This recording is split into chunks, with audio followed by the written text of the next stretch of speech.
자, 들어갈게요. 이번 시간 좀 길게 했죠, 그죠?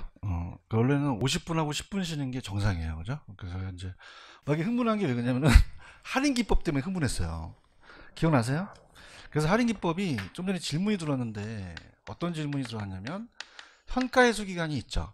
그러니까 우리가 단순 해수 기간이 있잖아요. 질문이 들어와서 그러는데 자, 단순 해수 기간은 비할인 기법이라고 하거든요. 그럼 단순 해수 기간은 화폐 시장 가치를 고려해요, 고려 안 해요? 안 하는데 이게 생략돼서 나올 수도 있어요. 그럼 생략되면 그냥입니까? 단순 해수 기간입니까? 근데 현가 해수 기간은 명시를 해줘야 되거든요. 이해하셨죠, 그죠? 아까 질문에 그거예요. 그래서 그럼 현가 해수 기간은 그냥 해야 돼요? 반드시 적혀 있어야 돼요. 적혀져 있었거든요. 맞습니까? 근데 아까 문제를 풀 때 없었잖아요. 그러면 화폐 시장을 고려하지 않는 거라는 거죠. 아시겠죠, 그죠? 이렇게 이해 가셨어요? 됐습니다. 그다음에 자 페이지로 가시면 이제 405페이지로 가볼게요. 405페이지로 가셔서 재밌는 건지 또 봅니다.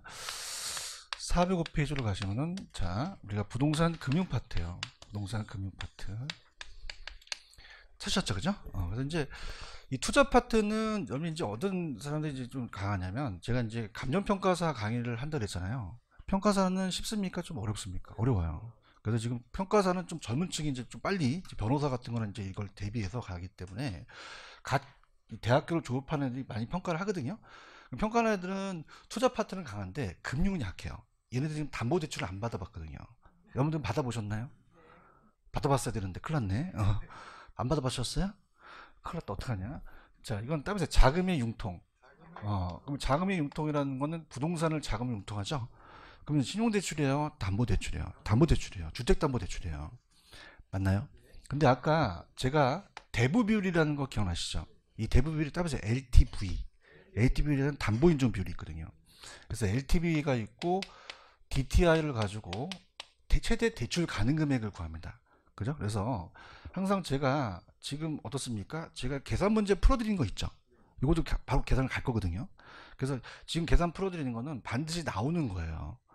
그러면 최대 대출 가능 금액을 구하라고 합니다. 가능 금액을 구하는데 자 그럼 우리 어떻습니까? DTI로 갔다는 건 더 규제를 한 거죠. 이 둘 중에서 적은 금액을 선택해요. 큰 금액이다, 적은 금액이다, 적은 금액 이렇게 가시고요. 그럼 어떻습니까? 그럼 대출 받으려면 그냥입니까?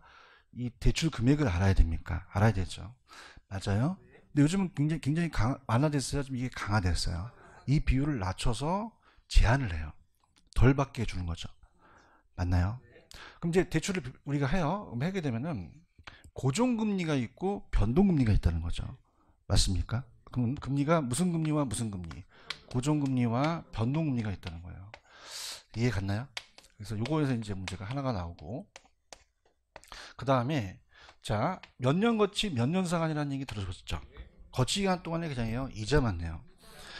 자 원금 만기 시상환이라는 거는 만기까지 뭐만 냅니까? 이자만 내고 원금을 갚아버려요. 그런가요? 만약에 10년이라 그러면 3년 거치라면 3년 거치 동안은 이자만 내고 7년 동안 상환을 해요. 그 상환하는 방식이 같다, 다르다, 달라요.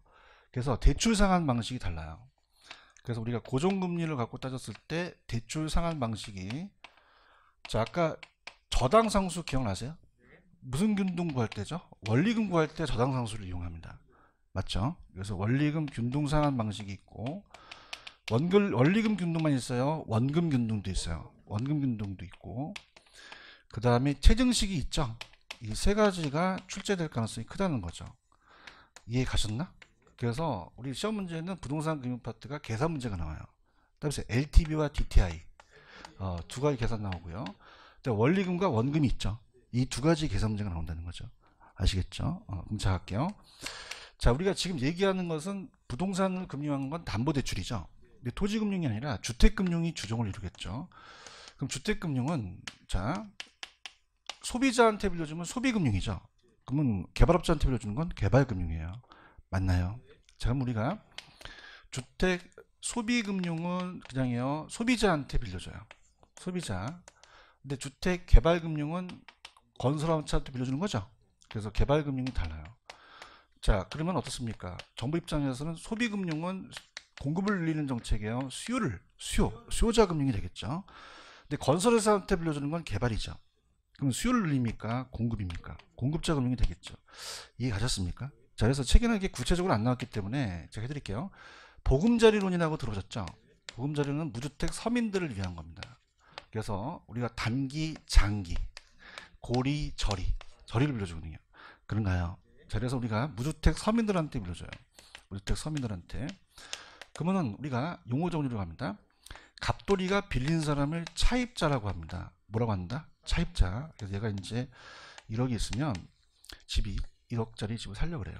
보금자리는 반드시 주택이어야 됩니다. 뭐야 된다? 주택. 아파트도 공동주택에 들어가죠. 그래서 우리가 대출자한테 돈을 땡겨요. 빌려준 사람을 대출자라 그래요. 그럼 저당을 잡아서 그냥입니까? 돈을 빌려줍니까?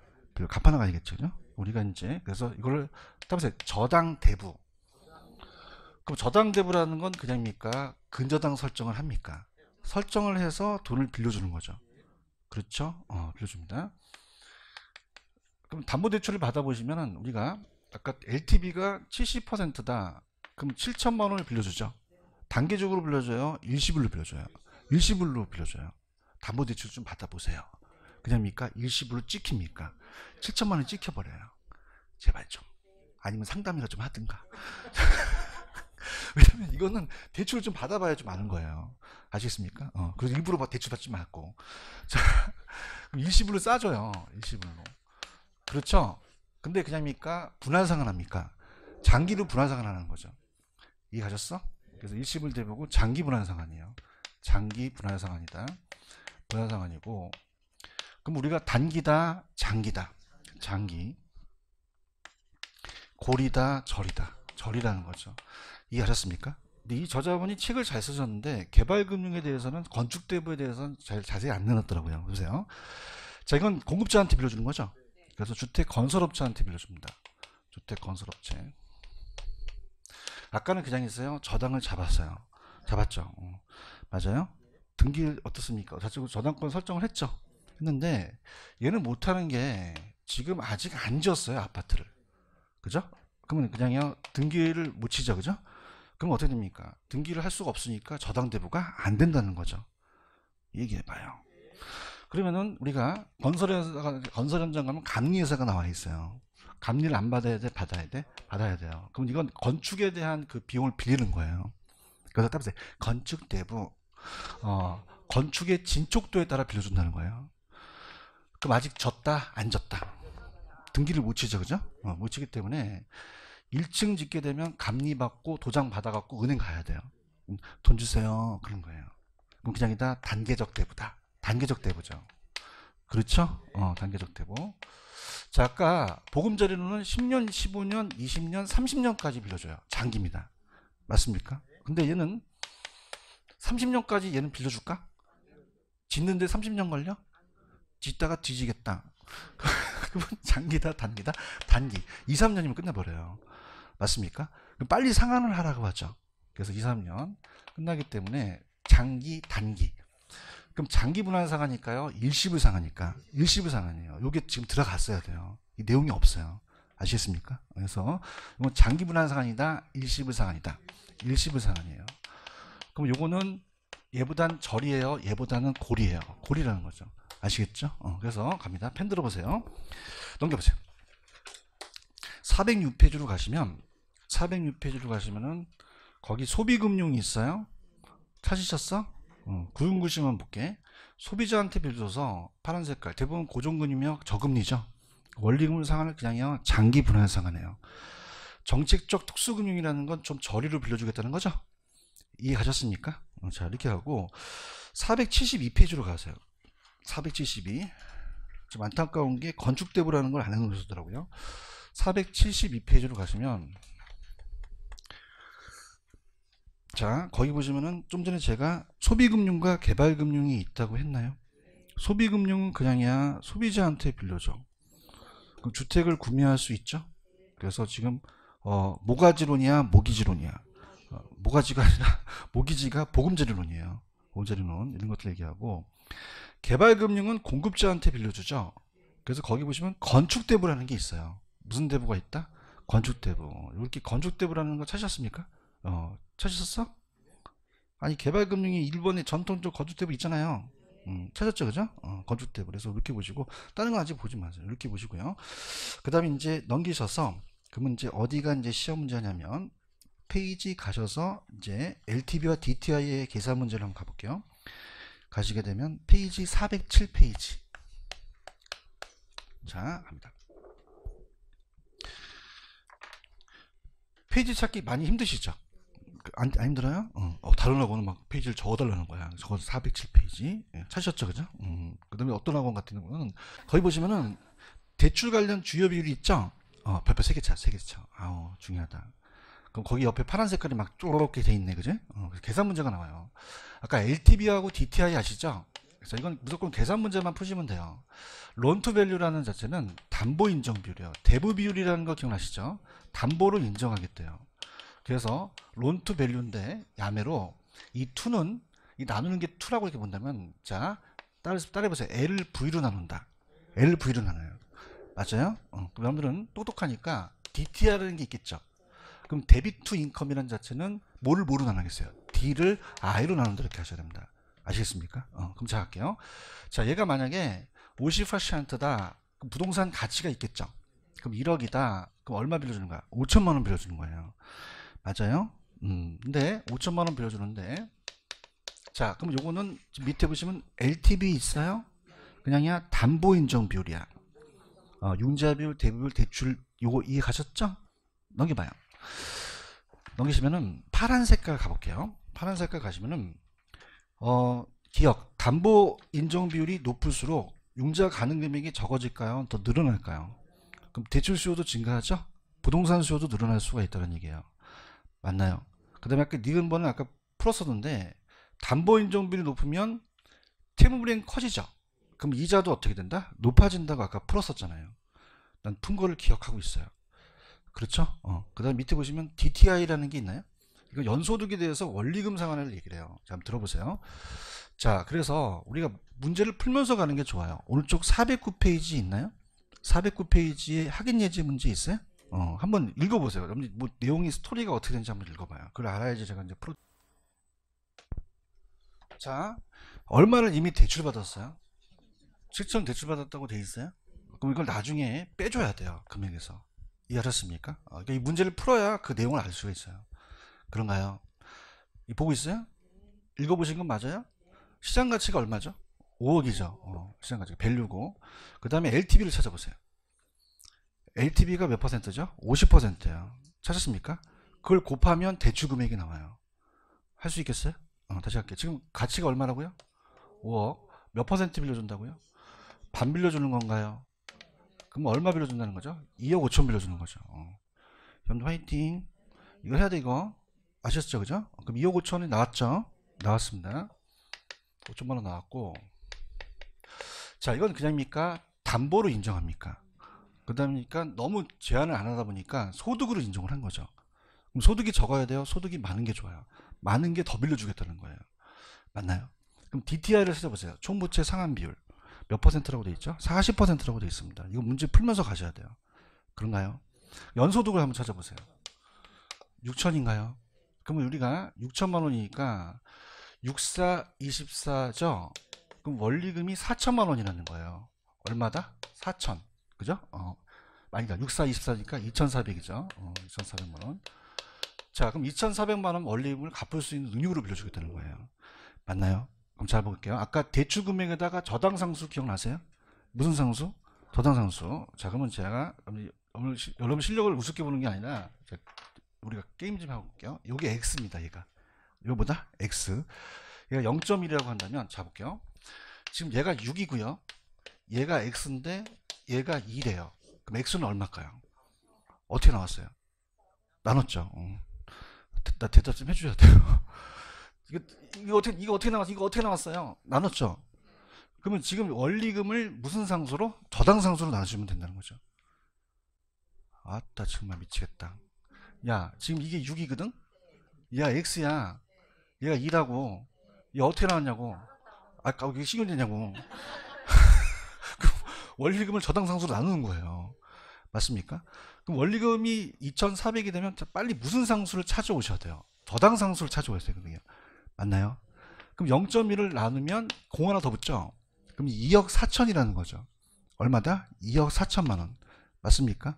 그럼 우리가 2억 5천과 2억 4천 중에서 큰 금액, 작은 금액. 그럼 얼마를 땡겨주겠어요? 2억 4천이죠. 대답했어요. 근데 기존에 얼마 빌렸죠? 7천을 빠야 되죠. 그러면 2억 4천에서 7천 빼면 얼마 빌려줬대요? 1억 7천 빌려줬다는 거죠. 대답 좀 하자. 이해 가셨죠? 요게 이제 가장 대표적인 문제예요. 다시 갈게. 상태가 안 좋아요. 자, 갑니다.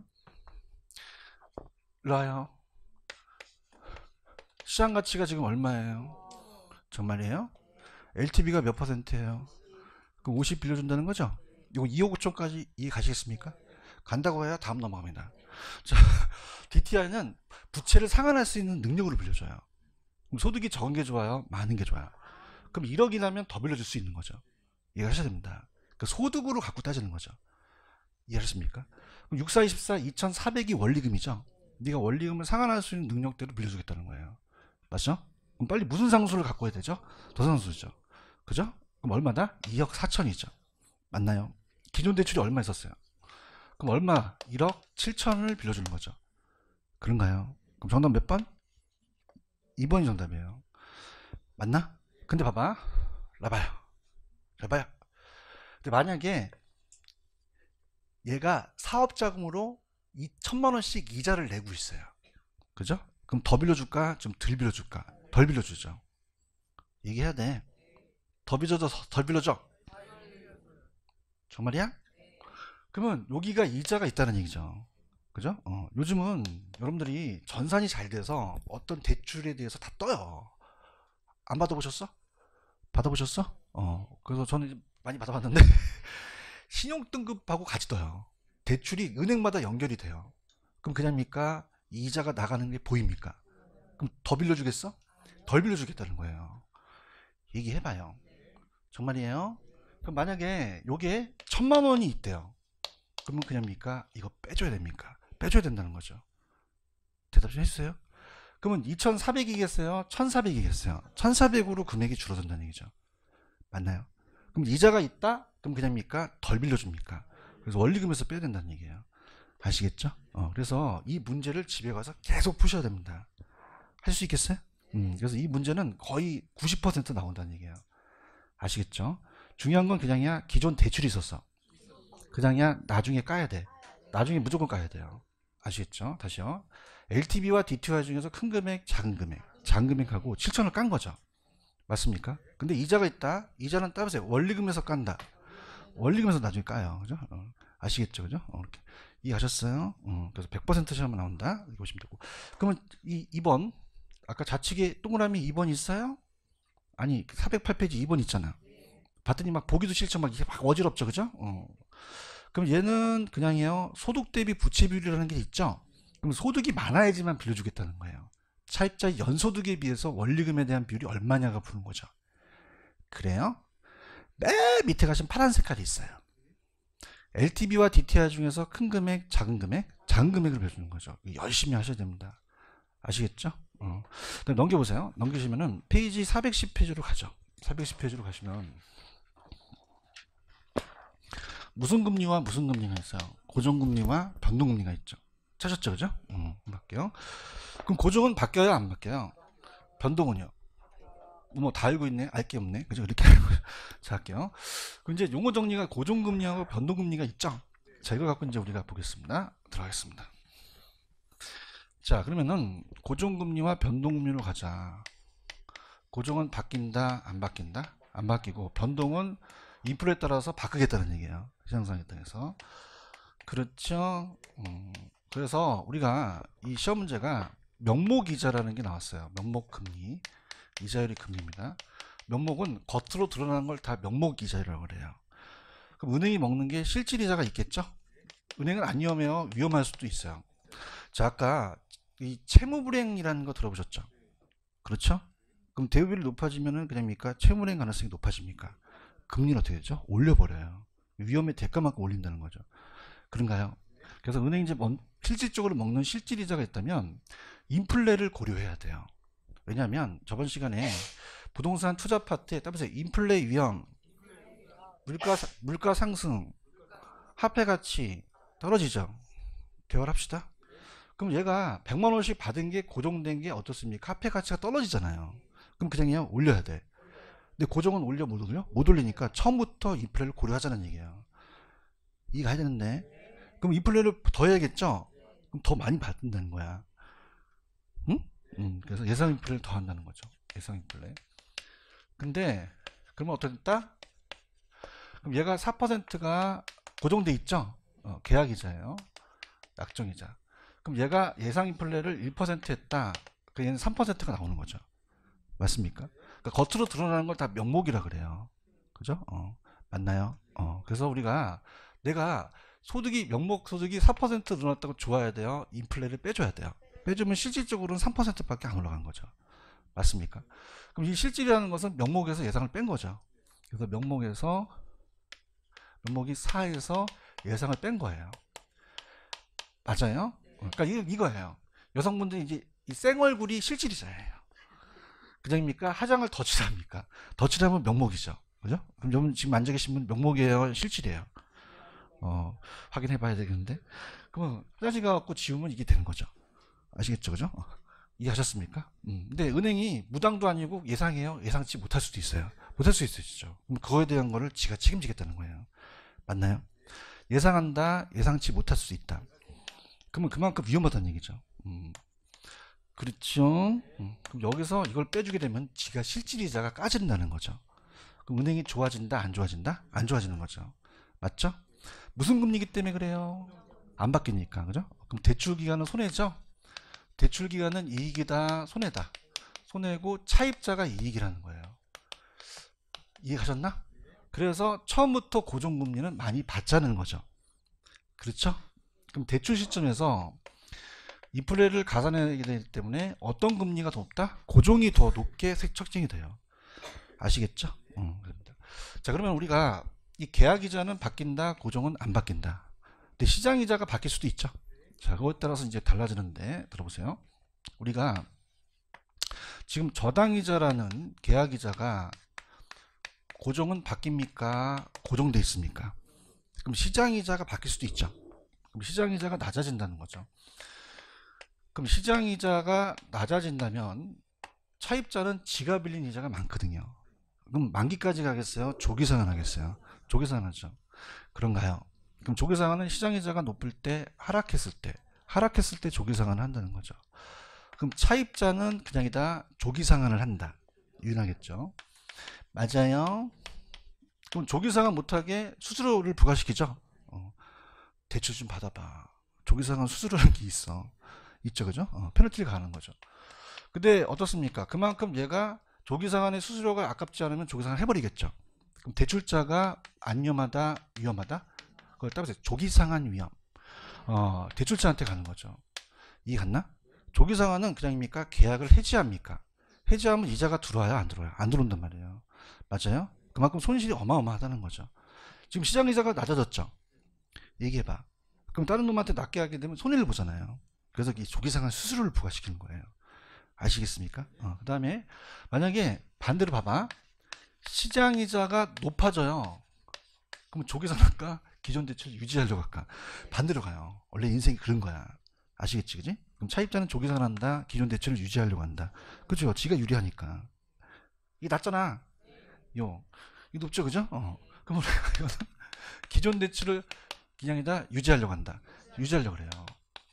그럼 어떻습니까? 아까 같이 페널티를 가하고 꼬셔야 되죠. 그럼 그냥이야 얘를 VIP실로 모셔. 그냥이야 커피 야그타. 너 힘들지 요새? 어머 힘들어요. 너 내가 남아있는 금액을 좀 할인해 줄게. 이렇게 하는 거야. 알겠어? 근데 얘가 말을 듣는다 안 듣는다? 안 들고 간다는 거죠. 그렇죠? 그럼 실질적으로 어떻게 됩니까? 얘는 중요한 건 아까 그냥이요 계약이 끝났어요. 그죠? 얘기해봐. 조기상환 해버리면 계약을 끝나거든. 이제 이자가 안 들어오는 거야. 얘기 좀 해보지? 근데 얘는 계약은 끝난 건 아니죠. 얘보다 좀 덜 위험하다는 거죠. 맞습니까? 그럼 그냥 유지하려고 그래요. 그죠? 그럼 얘는 그만큼 이자가 떨어지는 거죠. 수익이 감소된다는 거예요. 이해하셨죠? 이걸 따라서 이자율 위험. 이자율 위험이에요. 이해 가셨어? 그럼 이건 이자 위험이고 그냥이야 이게 이자가 올라갔어. 아까 인플레는 있었죠, 그죠? 그래서 인플레 위험이 돼요. 그러면은 지금 고정금리는 시장 이자가 하락하든 높든 그냥이야 대출자가 위험하죠. 그래서 시점에서 대출금리를 높게 만드는 거예요. 이해하셨죠? 그래서 변동금리라는 것은 인플레를 그냥입니까? 차입자한테 전가시킵니까? 전가시키죠. 맞습니까? 그럼 차입자한테 전가시키면 그냥요 이걸 올릴 수가 있어요. 5%를 가산할 수 있는 거죠. 이해하셨나? 그래서 우리가 시험 문제가 만약에 금리가 상승할 걸 예상해요. 차입자 입장에서는. 그러면 차입자 입장에서는 금리가 상승할 걸 예상한다면 바뀌는 게 나아요? 안 바뀌는 게 나아요? 고정금리가 낫다고 기준이 나왔습니다. 맞나요? 그럼 얘가 차입자가 채무불이행 가능성은 더 커지죠. 그럼 그냥입니까? 차입자를 또 보호해야 됩니까? 상한이라는 거 들어보셨죠? 자, 그럼 금리 상한을 설정한다는 것은 그 이상 못 올리는 거죠. 그럼 누구를 위한 거죠? 차입자를 위한 거예요. 아시겠습니까? 자, 그러면 이게 약간 좀 대출금리라는 게 용어가 좀 어려운 게 나와요. 여러분 한국은행에서 기준금리를 올린다는 얘기 들어봤나요? 기준금리가 있고 마진을 먹어요. 가상금리를 먹는데 자 이걸 알려면요. 은행이 어떻게 이자를 우리가 하는지 아셔야 돼요.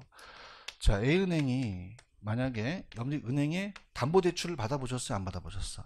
안 받아보셨어? 그럼 은행에 예치는 시켜봤어? 안 시켜봤어?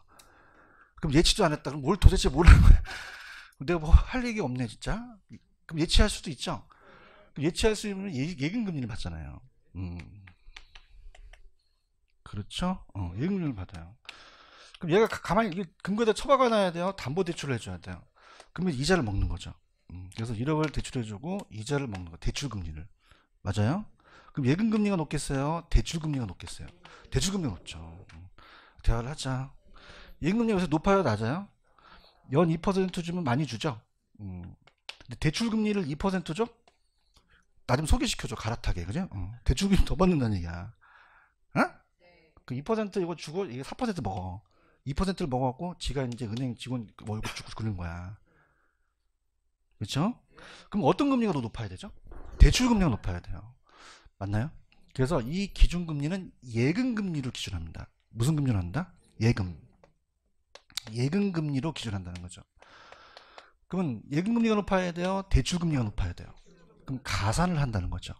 그죠? 그럼 차입자가 연체 실적이 똑같을까요? 개인마다 다를까요? 달라요. 가산을 더 하는 거예요. 아시겠죠? 자, 그러면 실질적으로 얘는 고정되어 있으면서 바뀌는 게 기준금리가 바뀐다는 거죠. 자, CD금리라고 들어보셨어요? 그래서 이거는 따라서 양도성 예금 증서.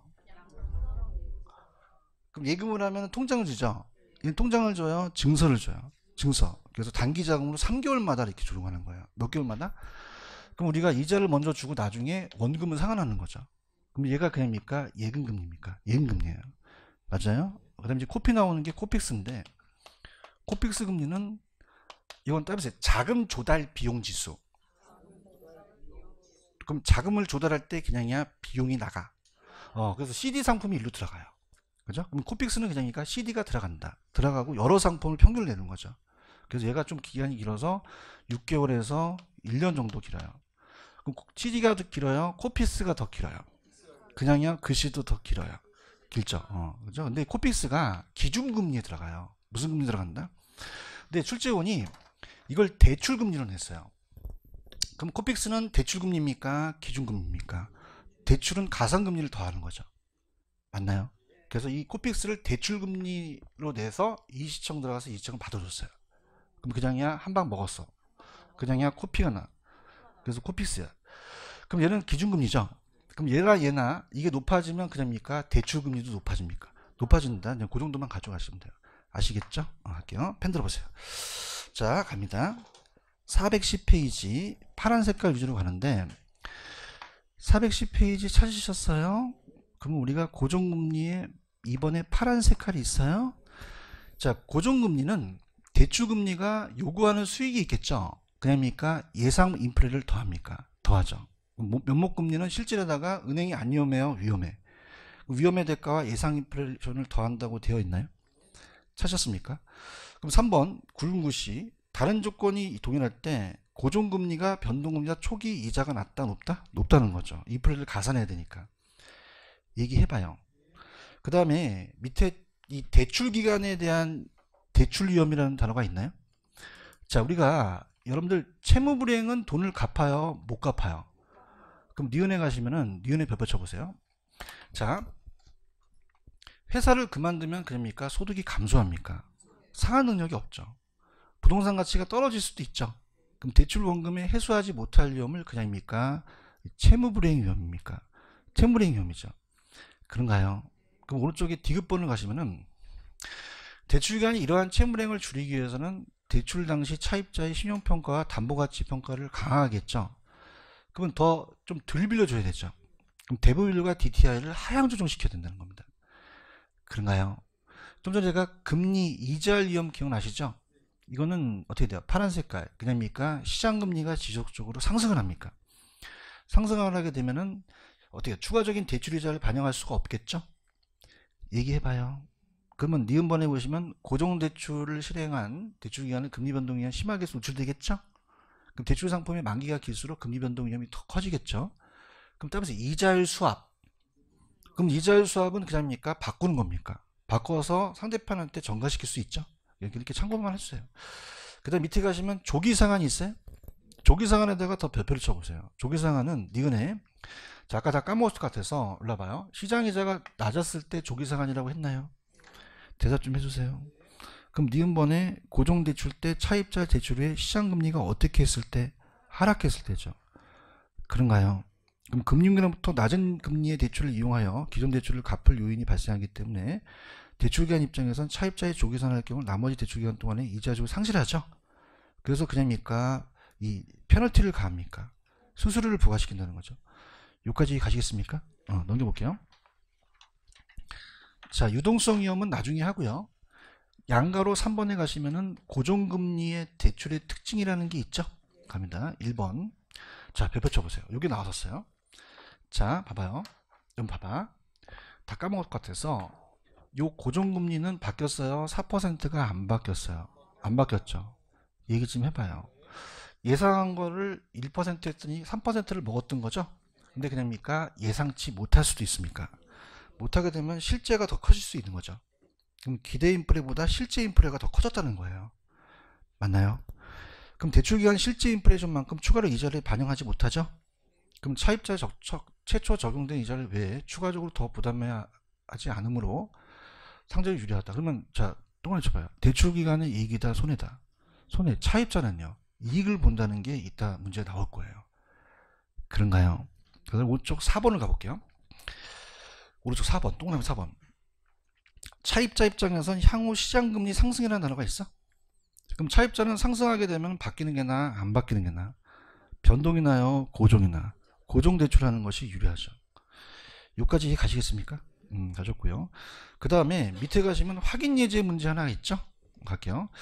금융기관이 대출 관련 위험을 어떻게 하려고 그러죠? 줄이려면 방법으로 옳은 거 돼 있죠?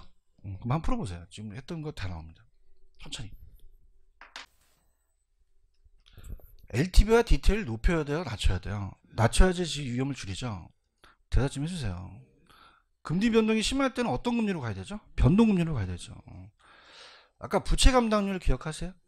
부채 감당률이 높아야 되죠? 그죠? 부채 감당률.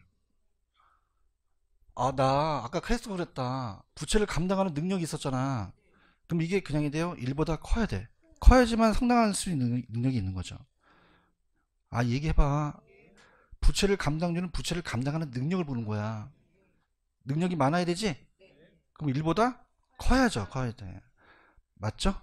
1 이상이라 그러면 안 돼요. 밑에 해설이 1 이상을 1 초과한다고 하셔야 돼요. 그럼 아까 1도 돼도 안 되죠? 1을 넘어야 된다. 맞아요? 그럼 금리 변동 위험을 방어하기 위해서는 그 다음에 이자율을 바꿔서 남한테 전가시킬 수 있죠? 그래서 이렇게 해서 정답은 5번이 정답이라는 거죠. 체크할 수 있겠어요? 자, 갑니다. 밑에 변동으로 갑니다. 자, 변동은 파란 색깔. 변동은 금리 변동 위험을 전부 혹은 일부를 대출자로부터 누구한테? 차입자한테죠. 자, 갈게. 누구로부터 누구에게? 근데 이게 차입자에서 대주자로 나왔어요. 그러면 어떻게 돼요? 대출자에서 차입자가 맞겠죠? 이해 가셨나? 이렇게 보시면 되고요. 그 다음 오른쪽 양도성 예금증서라는 게 있나? 자, 그러면 요거는 아까 몇 개월마다 조정됐죠? 3개월이에요. 단기 자금을 위해서 어음증서가 만기가 되면 금액을 줘요. 나중에 양도할 수도 있다는 거죠. 아시겠죠? 네, 넘겨볼게요. 넘기시면은 양가로 1번에 대출금리는 기준금리 플러스 그냥입니까? 가상금리입니까? 가상금리죠. 지금 보고 있죠? 자, 기준금리는 아까 CD는 3개월이라고 했죠? 그러면 이 기준금리가 높아지면 대출금리도 어떻게 된다? 높아지겠죠. 그래요? 근데 가상금리는 그냥입니까? 차입자에 따라 틀려집니까? 차입자의 연체 실적이나 직업에 따라 다르겠죠? 그래서 가산을 더 한다는 거죠. 차입자가 채무의 가능성이 크다면 가상금리를 더 높이겠죠. 맞아요? 여러분 신용등급 아시죠? 신용등급이 낮아야 돼요? 높아야 돼요? 신용등급이 높아야 되죠? 낮으면 더 가산하겠죠. 얘기 좀 해봐요. 그 다음에 봐봐. 담보대출 받으러 가잖아요. 그럼 그냥이야 카드 만들라 그래. 뭐 빌려받나봐. 그죠? 그 다음에 뭐 갖가지 다 막 뭐 통장 만들어라. 짜증나 죽겠어. 그럼 그냥이야 우대 줄 수도 있어. 우대 줘서 더 빼줄 수도 있다는 거예요. 맞나요? 자, 3번 CD는 고정이에요, 변동이에요? 변동. 코픽스 있어요? 코픽스는 따라서 자금 조달 비용 지수. 그럼 코픽스는 주택담보대출은 이전에 CD와 자본 조달 비용을 제대로 반영하지 못했을 때 지적했기 때문에 기준금리에 대해서 밑에 파란 색깔이 있어요? 자금 조달 비용 지수라고 돼 있어요? 이 안에 CD가 들어갔다고 얘기했죠. 그래서 밑에 니은의 기준금리 결정 요인은 코픽스는 어떻습니까? CD보다 아까 기간이 더 길었죠. 더 다양했다. 그렇게만 가져가세요. 그다음 오른쪽 조정주기라는 게 있는데, 자 가볼게요. 자, 이건 이제 제가 이렇게 한번 가볼게요. 이게 좀 어렵기 때문에 일단은 그 조정주기라는 자체는 자 볼게요. 자 보세요. 아직 안 나왔어요. 들어보세요. 자, 여기다 한번 해볼게요. 금리가 상승할 걸 예상하면, 들어보세요. 예상하면, 자, 차입자 입장이에요. 누구 입장이다? 차입자. 그러면 차입자 입장에서는 고정이 났나요? 변동이 났나요? 고정이 났죠. 안 바뀌니까. 얘기해봐요. 맞아요? 근데 우리가 아직까지 안 나왔는데 금리가 상승할 걸 예상한대요. 그럼 우리가 아까 차입자 입장에서 CD하고 코픽스가 있죠. 그럼 CD는 몇 개월? 3개월. 코픽스는 6개월이죠. 누가 더 길죠? 코픽스가 더 길어요. 맞나요? 그럼 차입자 입장에서는 금리가 상승하면 빨리 바뀌는 게 나아요? 늦게 바뀌는 게 나아요? 늦게 바뀌는 게 낫죠. 도와주세요. 그럼 3개월이 낫나요? 6개월이 낫나요? 코픽스 낫다. 그 얘기예요. 맞나요? 근데 금리가 어떻습니까? 어떻습니까? 차입자 입장에서는 어떻습니까? 금리가 하락하게 반대가 되겠죠? 가볼게요. 지금 여러분들 기준금리 조정 주기는 보고 있는 거예요? 갑니다. A. 기준금리 조정 주기만 고려한다면 시장금리가 상승기에는 차입자는 금리 변동이 천천히 바뀌었으면 좋겠대요. 아까 대답 잘하대. 그럼 3개월이 아니라 6개월이 낫다는 거죠. 이거 이해해야 돼.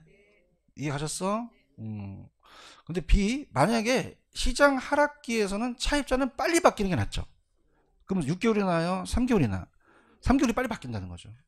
이해하셨죠? 근데 이건 아직 안 나왔다는 거죠. 이렇게만 체크하시고. 그럼 양가로 3번에 가시면 파란 색깔 위주. 금융기관은 금리 변동률을 회피하기 위해서 어떤 금리를 원한다고요? 변동금리. 맞아요. 3번. 기준금리가 조정주기가 어떻게 할수록 대출자는 좋을까요? 짧을수록 좋아요. 빨리빨리 전가시키니까. 그런가요? 그 다음에 5번은 반대예요. 향후 시장금리가 어떻게 갈 것 같아요? 그럼 하락할 것 같으면 빨리 바뀌는 게 낫잖아요. 그럼 차입자는 어떻습니까? 고정된 게 나요? 변동이 나요? 변동이 나타나는 거. 반대라는 거죠. 이해하셨습니까? 이렇게 잡고요. 맨 밑에 가보세요. 맨 밑에 가시면 금리 상한이라는 설정이라는 게 있나요? 그럼 금리 상한은 그냥입니까? 못 올리게 하는 겁니까? 누굴 위한 거죠? 차입자를 금리 상승에 따른 위험을 어느 정도 보호해 주려고 하는 거죠. 이해하셨죠? 그 다음에 오른쪽에 보시면 용어사전에 유효이자율이라는 단어가 있나요? 찾으셨습니까? 자, 이게 뭐냐면, 자, 들어보세요. 자, 대출자는 아까 빨리빨리 조정주기가 빨리빨리 바꾸는 게 좋죠. 얘기해봐요. 그럼 1억이라면 만약에 연 12% 받는다면 연 1000, 자 어떻습니까? 1200만 원을 받는다면, 자 아까 복리라는 거 기억나세요? 그냥입니까? 이자가 또 붙습니까? 빨리 받아버리는 게 나아요. 그럼 우리가 만약에 자 1억을 12%로 한 번 받는 것보다 그냥입니까? 4번 나누는 게 낫습니까? 나누는 게 낫다는 거죠. 맞나요? 그럼 3%를 받으면 그냥입니까? 또 돌립니까? 돌리니까 낫다는 거죠.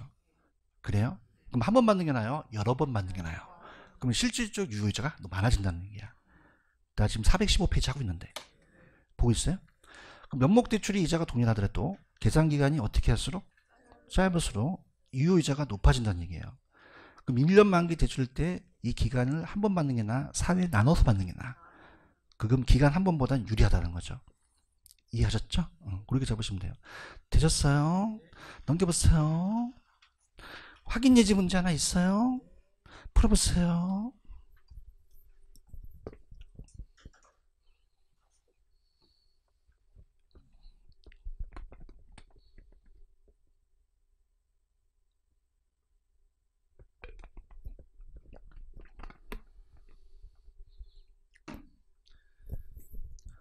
언제 기다려? 제가 그냥 풀게요. 틀린 것은 1번 고정이 있어요? 고정은 바뀌어요, 안 바뀌어요? 대출 계약 당시 약정한 금리 초기서부터 만기까지 가죠.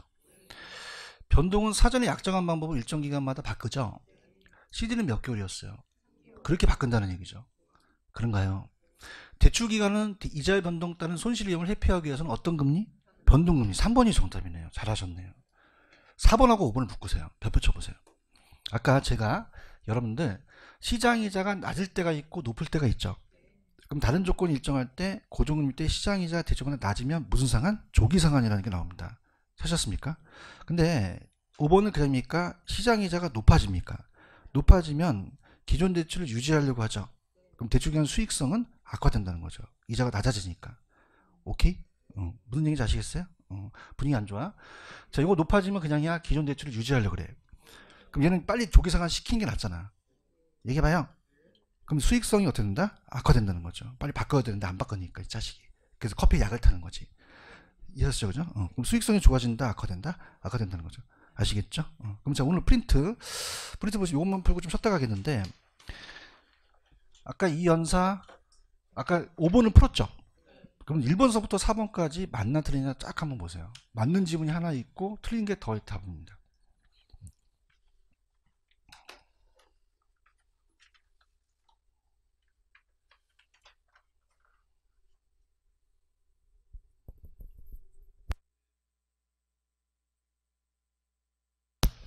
1번은 맞나 틀리나요? 자, CD금리 따라봐. 기준금리. 그럼 기준금리가 오르면 대출금리도 올라가겠죠. 얘기하세요. 반대로 하락한다, 상승한다? 상승한다는 거죠. 체크하셨죠? 올해 나올 게 궁금하시죠? 안 궁금하면 얘기 안 하고. 궁금해요? 요새는 코픽스 금리를 많이 써요. 그럼 CD가 나오겠어요? 코픽스가 나오겠어요? 그 코픽스가 그대로 들어가고 지분이 똑같다는 거죠. 그럼 코픽스 금리가 상승하면 기준금리 상승하죠. 그럼 대출금리도 올라간다는 걸로 바꿔버려요. 그런가요? 그 다음에 2번이 맞나 틀리나 보세요.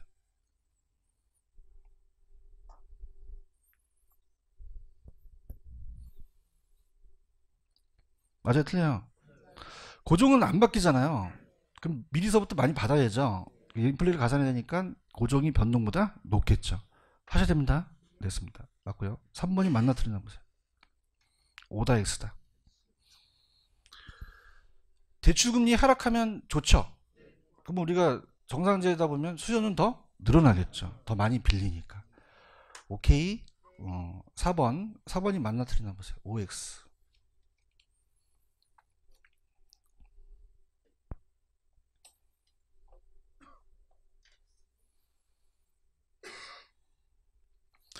자, 고정금리죠. 어차피 바뀌어요, 안 바뀌어요? 그러면 실제가 더 높아졌잖아요. 누가 손해일까요? 금융기관의 손해, 차입자가 이익이 되겠죠. 열심히 하세요. 그 다음에 8번으로 갑니다. 8번이 맞나 틀리나 보세요.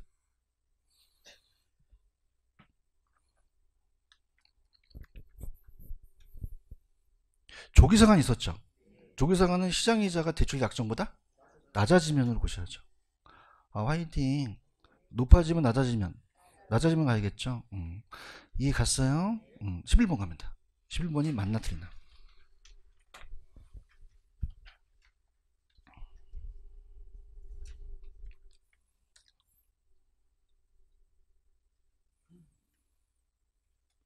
자, 향후 금리가 상승이 예상되죠. 그럼 차입자는 바뀌는 게 나아요? 안 바뀌는 게 나아요? 어떻게 낫죠? 고종이 변동보다 유리하겠죠. 대답해 주세요. 됐습니다.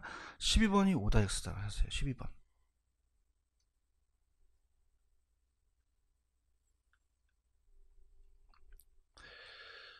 채무불이익은요, 소득이 감소했을 때거든요. 근데 오히려 소득과 가치가 어떻게 됐어요? 올라갔다면 오히려 채무불이익 위험이 높아질까요? 낮아진다는 거겠죠. 반대로. 얘기 좀 해주세요. 됐습니다. 13번이 더럽게 냈어요. 이게 틀렸는데 왜 틀렸는지 한번 지적해 보세요. 더럽게 냈어. 어떤 놈이 냈는지 아주 더러워.